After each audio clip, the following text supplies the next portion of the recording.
जानकारी वाला ब्लॉग है कि किस तरह से यम का दिया निकालते हैं, किस तरह से काफ़ी आई हूँ। तो बने रहिएगा में जब क्या क्या खरीदना चाहिए। तो यहाँ पे आप देख सकते हैं मैंने यहाँ पे कुछ धनिया लिया हुआ है।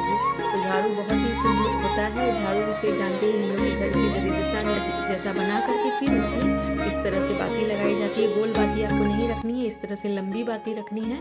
तो स्वागत है आपका आज धनतेरस वाले मेरे ब्लॉग में। ये स्पेशल जानकारी वाला ब्लॉग है कि किस तरह से यम का दिया निकालते हैं, किस तरह से कौन कौन सी पूजा होती है धनतेरस के दिन हमारे यहाँ।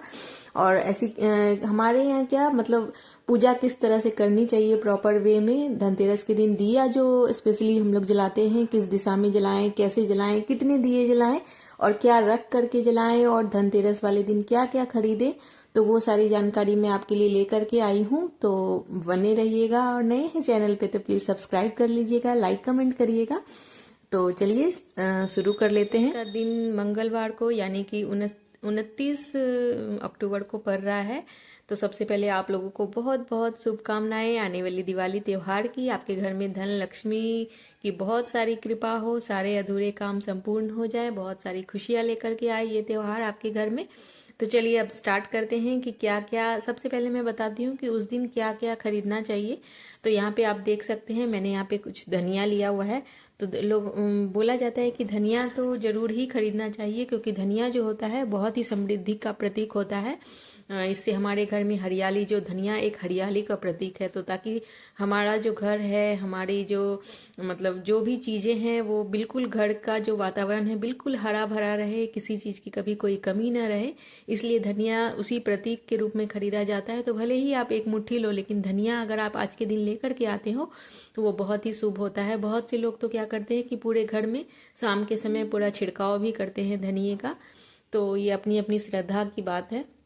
तो इस तरह से तो आप कैसे भी कर सकते हैं। उसके बाद फिर मैंने यहाँ पे ली है हल्दी। तो हल्दी भी बहुत ही शुभ होती है। ये कच्ची हल्दी है, भले ही आप 2 गांठ लेकर के आओ, लेकिन आप हल्दी लेकर के आते हो तो ये भी बहुत ही ज़्यादा शुभ होती है। तो ये दोनों चीज़ मतलब बहुत ज़्यादा शुभ मानी जाती है। इसीलिए आप ये दोनों चीज़ भले ही थोड़ी थोड़ी लेकर के आओ, लेकिन धनतेरस वाले दिन जरूर इसको खरीदें। और उसके बाद मैं बताती हूँ झाड़ू। झाड़ू तो विशेष रूप से खरीदा जाता है। झाड़ू धन लक्ष्मी जी का प्रतीक होता है। बोला जाता है ऐसे भी झाड़ू को कभी भी पैर नहीं लगाना चाहिए। अगर आपका गलती से कभी टच हो जाए तो उनको छू करके प्रणाम कर लेना चाहिए। तो झाड़ू को ऐसी जगह रखना चाहिए जहाँ आते जाते लोगों की नज़र न पड़े, मतलब कि छुपा करके उसको रखना चाहिए। तो झाड़ू बहुत ही शुभ होता है। झाड़ू से जानते ही हम लोग की घर की दरिद्रता निकलती है, तो ऑटोमेटिक वो लक्ष्मी का प्रतीक हो गई। इसीलिए हम लोग को कभी भी उनको लांग करके नहीं जाना चाहिए, न ही उस पर पैर लगाना चाहिए, और ऐसी जगह रखना चाहिए जहाँ से किसी की दृष्टि या किसी की नज़र ना पड़े। तो नारियल का जो झाड़ू होता है वो विशेष रूप से इस दिन खरीदा जाता है। हम लोग तो दोनों ही झाड़ू खरीद लेते हैं, जो फूल झाड़ू होती है वो भी, और नारियल झाड़ू वो भी। तो दोनों ही झाड़ू आप ले सकते हैं धनतेरस के दिन। और लोग इस दिन जैसे चांदी के सिक्के भी लेकर के आते हैं। अगर आपकी जैसी श्रद्धा है उसके अकॉर्डिंग भले ही आप चांदी का कोई भी सामान ले सकते हैं। तो चांदी बहुत ही शुभ माना जाता है। हमारे यहाँ जो भी खरीदारी होती है चांदी की ही लगभग होती है, तो चांदी ही हम लोग लेकर के आते हैं। तो चांदी के सिक्के लेकर के आ सकते हैं, चांदी की बिस्किट ले सकते हैं, और फिर दिवाली वाली पूजन के दिन उसको इस्तेमाल कर सकते हैं, उसकी पूजा कर सकते हैं। तो ये सारी चीज़ें हो गई खरीदारी की। तो चलिए अब करते हैं स्टार्ट की। जो शाम को हम लोग दीपक जलाते हैं वो किस तरह से उसका पूजन किस तरह से करते हैं और कैसे जलाते हैं दीपक। तो उसके लिए फ्रेंड्स आपको क्या करना है, सबसे पहले एक मिट्टी का दीपक लेना है। मिट्टी के दीपक को बहुत शुभ माना जाता है। बहुत से घरों में क्या होता है कि मिट्टी की जगह गोबर का भी दीपक बनाया जाता है। तो गोबर का दीपक जैसा इस तरह से दिया जैसा बना करके फिर उसमें इस तरह से बाती लगाई जाती है। गोल बाती आपको नहीं रखनी है, इस तरह से लंबी बाती रखनी है।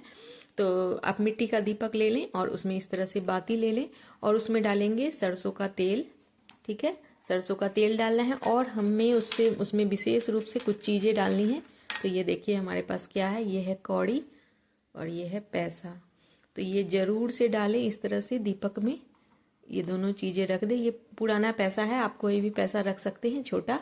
और इस पे ये कौड़ी, ये जो कौड़ी होती है लगभग कहीं पे भी आपको मिल जाएगी। अगर आपके पास नहीं है तो आप लेकर के आ सकते हैं मार्केट से। ये तो हमारे पास बहुत सारी है, मतलब पूजा के लिए रखी रहती है, हर साल पूजा में काम आती है। तो ये देखिए ये इस तरह से इसमें रख देना है। इसमें डालना है सरसों का तेल, और इसको पूरब की तरफ मुख करके सबसे पहले क्या करना है, चावल ले करके, मान लीजिए हमें यहाँ पे दिया जलाना है तो एक पाटा ले लेना है आपको। पाटे के ऊपर आपको क्या करना है कि चावल रख देना है एक साइड में, और ये दीपक ऐसे रख करके और फिर आपको जलाना है इस तरह से, ठीक है। फिर आपको, ताकि जो इसका मुख रहे वो पूरब की तरफ रहे, तो इस तरह से फिर जला देना है। जितने भी 7 बजे के बाद से मुहूर्त शुरू हो जाता है पूजा का, और ये जला देना है दीपक। और फिर इस तरह से क्या करना है, ये रोली जो है, ये रोली से इस तरह से चिरचना है। घर के सभी सदस्यों को बारी बारी से करना है, जैसे जो बड़े हैं उनको पहले और फिर बारी बारी से सभी लोग करेंगे। और इस तरह से चिरच के फिर खुद को सबसे तिलक लगवा लेना है, जितने भी बड़े हैं सबका आशीर्वाद ले लेना है।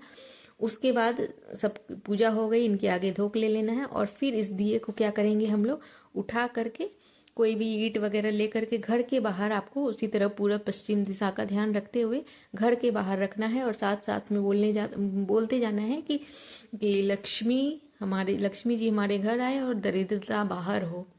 तो ये बोलते हुए आपको जा करके इसको गेट के बाहर रखना है, और दिए को देखना है कि ताकि ये बुझ ना जाए। जितनी देर भी जल सकता है, आप तेल कम करके डाल सकते हैं, तो ये ऑटोमेटिक जलते रहना चाहिए।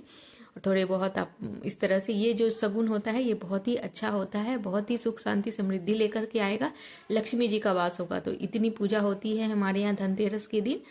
तो आज के व्लॉग में इतना ही। कैसी लगी मेरी ये जानकारी जरूर कमेंट करिएगा। मिलते हैं कुछ नई जानकारी के साथ नए व्लॉग में।